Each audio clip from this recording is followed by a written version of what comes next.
بسم الله الحمد لله والصلاة والسلام على رسول الله وعلى آله وصحبه ومن اهتدى بهداه أما بعد സൂറത്ത് സുമർ 39 മുതൽ 41 വരെയുള്ള ആയത്തുകളാണ് ഇന്ന് പുതിയ പാഠമായി നമ്മൾ പാരായണം ചെയ്യുന്നത്.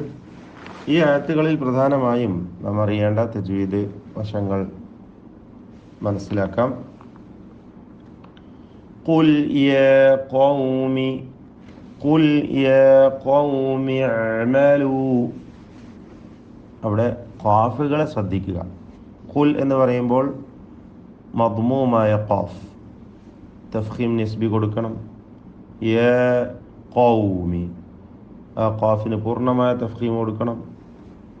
ഷദീദായ അക്ഷരമാണ് ഖാഫ്. ഖുൽ യാ ഖൗമി അഅമലൂ, ഇഅമലു ഐന വ്യക്തമാക്കി അതിൻ്റെ മഖ്റജിൽ നിന്ന് ഉച്ചരിക്കുക. വീണ്ടും അലാ മകാനതികും,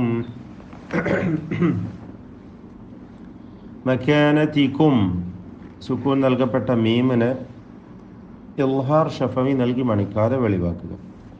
അലാ മകാനതികും ഇന്നി, നൂൻ മുഷദ്ദദ, ഷദ്ദ നൽകപ്പെട്ട നൂൻ രണ്ട് ഹറക്കത്തിൻ്റെ അളവിൽ മണിക്കുക. ഇന്നി ആമിൽ, അവിടെ ചേർത്ത് ഓതുകയാണെങ്കിൽ ആമിലുൻ ഫസൗഫ, ഇഖ്ഫ ഹഖീഖി നൽകി തൻവീനിനെ മറച്ച് മണിച്ച് ഓതേണ്ടതാണ്. ഫസൗഫ തഅലമൂൻ, തഅലമൂൻ ഐന് ബൈനിയത്ത് നൽകി തവസ്സുത്ത് നൽകി ഉച്ചരിക്കണം. അതിൻ്റെ സിഫത്താണ് തവസ്സുത്ത്, അല്ലെ ബൈനിയ. ശിദ്ദത്തും അല്ല റഖാവത്തും അല്ല, ഇതിൻ്റെ മധ്യത്തിലുള്ള ഒരു അവസ്ഥയാണ്. തഅമലൂ തഅലമൂൻ, അല്ലേ തഅലമൂൻ.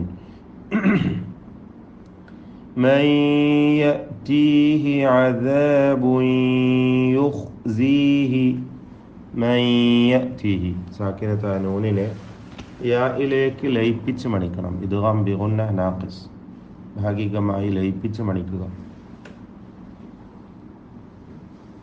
വീണ്ടും അദാബുൻ യുഖ്സീഹി, തൻവീനിനെയും അപ്രകാരം യായിലേക്ക് ഇദ്ഗാം ചെയ്ത് മണിച്ചുകൊണ്ട് ഉച്ചരിക്കണം.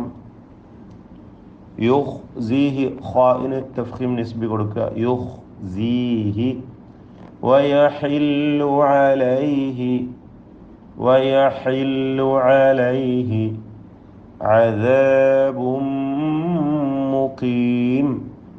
ഹ ഐന് ഇവ രണ്ടും തന്നെ തൊണ്ടയുടെ മധ്യത്തിൽ നിന്ന് ഉച്ചരിക്കുന്ന അക്ഷരങ്ങളാണ്. വ്യക്തമായി മഖ്റജിൽ നിന്ന് ഉച്ചരിക്കുക, ശ്രദ്ധിക്കുക. അദാബും, അല്ലേ തൻവീൻ പൂർണ്ണമായും മീമിലേക്ക് ലയിപ്പിച്ച് മണിക്കണം. മുഖീം, ഖാഫിന് കസ്റാണ്, കുറഞ്ഞ തഫ്ഖീം മാത്രം കൊടുക്കുക. അപ്പോൾ അദാബും മുഖീം. ഇന്നാ അൻസൽനാ, നൂൻ മുഷദ്ദദ, ഷദ്ദ നൽകപ്പെട്ട നൂനിനെ മണിക്കുക. ആ പദത്തിൽ വന്ന അലിഫിനെ മദ് മുൻഫസിൽ ജായിസ് നൽകി 4-5 ഹറക്കത്തിൻ്റെ അളവിൽ ദീർഘിപ്പിക്കൽ അനുവദനീയമാണ്. അൻസൽന, ഈ പദത്തിലെ സുക്കൂൻ നൽകപ്പെട്ട നൂനിനെ ഇഖ്ഫാ ചെയ്യണം, വ്യക്തമാക്കി മണിക്കണം. ഇഖ്ഫാ ഹഖീഖി. അലൈക്കൽ കിതാബ, അലൈക്കൽ കിതാബ ലിന്നാസി, നൂൻ മുഷദ്ദദ, വീണ്ടും മണിച്ചുകൊണ്ട് ഓതുക. ബിൽ ഹഖ്, ബിൽ ഹഖ്, ഖാഫിൽ ഖൽഖല കുബ്ര നൽകി ശബ്ദം വ്യക്തമാക്കി ഹറക്കത്ത് പോലെ ഉച്ചരിച്ചുകൊണ്ടാണ് വഖഫ് ചെയ്യേണ്ടത്, സുക്കൂനായതുകൊണ്ട്. പിന്നെ അതിന് തഫ്ഖീമുണ്ട്, ഷിദ്ദത്തുള്ള അക്ഷരമാണ്. ബിൽ ഹഖ് ഫമൻ ഇഹ്തദാ ഫലിനഫ്സിഹി, അവിടെ ഹാ വ്യക്തമാക്കി ഉച്ചരിക്കണം. പലപ്പോഴും പലർക്കും ഫമൻ ഇഹ്തദാ എന്ന് ഹാ പോലെയാവും, ഹാ മാറി വേറെ എന്തൊക്കെയോ ശബ്ദമായി തീരുക. അത് സൂക്ഷിക്കേണ്ടതാണ്. ഫമൻ ഇഹ്തദാ, ഒരു ഷിദ്ദത്ത് ഹായിന് വരരുത്, അതും സൂക്ഷിക്കണം. ഷിദ്ദത്തിൻ്റെ അക്ഷരമല്ല ഹാ, മറിച്ച് റഖാവത്തിൻ്റെ അക്ഷരമാണ്. അയവോടുകൂടി ലൂസാക്കി ഉച്ചരിക്കണം. ഫമനി ഫമനി തദ ഫലിനഫ്സിഹി. ആ ഹാവും അങ്ങനെ തന്നെ. ചിലർക്ക് ആ ഹായ് തീരെ കേൾക്കൂല. വഖഫ് ചെയ്യും.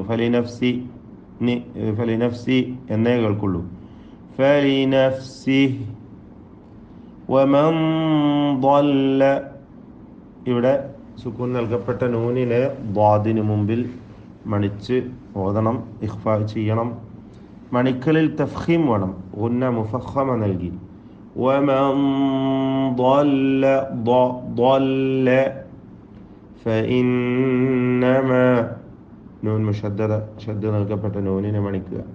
യദില്ലു അലൈഹ. വീണ്ടും ദ്വാദിന് കസ്റ ആയതുകൊണ്ട് കുറഞ്ഞ തഫ്ഖീം മതി. ضല്ലയിൽ പൂർണ്ണമായ തഫ്ഖീം കൊടുക്കണം ദ്വാദിന്. അപ്പോൾ അത് പ്രത്യേകം ശ്രദ്ധിക്കേണ്ട അക്ഷരമാണ്, ഞാൻ സൂചിപ്പിച്ചതാണ്. അതിൻ്റെ മഖ്റജിൽ നിന്ന് വ്യക്തമായി തഫ്ഖീം ചെയ്ത് തടിപ്പിച്ചുച്ചരിക്കുക, ശ്രദ്ധിച്ചുകൊണ്ട് ഓതുക. വമാ അൻത. അവിടെ അലിഫിനെ മദ് മുൻഫസിൽ ജായിസ് നൽകി. 4 or 5 ഹറക്കത്തിൻ്റെ അളവിൽ ദീർഘിപ്പിക്കാം, അനുവദനീയമാണ്. സാക്കിനത്തായ നൂനിനെ ഇഖ്ഫാ ഹഖീഖി നൽകി, അവ്യക്തമാക്കി മറച്ച് മണിച്ചോതുക. അൻത അലൈഹിം ബിവകീൽ. സാക്കിന മീം ബായിന് മുമ്പിൽ വന്നു, അതിനെയും ഇഖ്ഫാ ചെയ്യണം. ഇഖ്ഫാ ഷഫവി,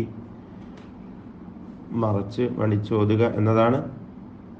അങ്ങനെ ഇഖ്ഫാ ചെയ്യുമ്പോൾ ചുണ്ടുകൾ പരത്തി വെച്ചുകൊണ്ട്, പൂർണ്ണമായും അടച്ചു വെക്കാതെ, ഇൽഹാറിൻ്റെ സന്ദർഭത്തിലുള്ളതുപോലെ അല്ലാതെ ആണ് ഉച്ചരിക്കേണ്ടത് എന്നത് പ്രത്യേകം ശ്രദ്ധിക്കുക.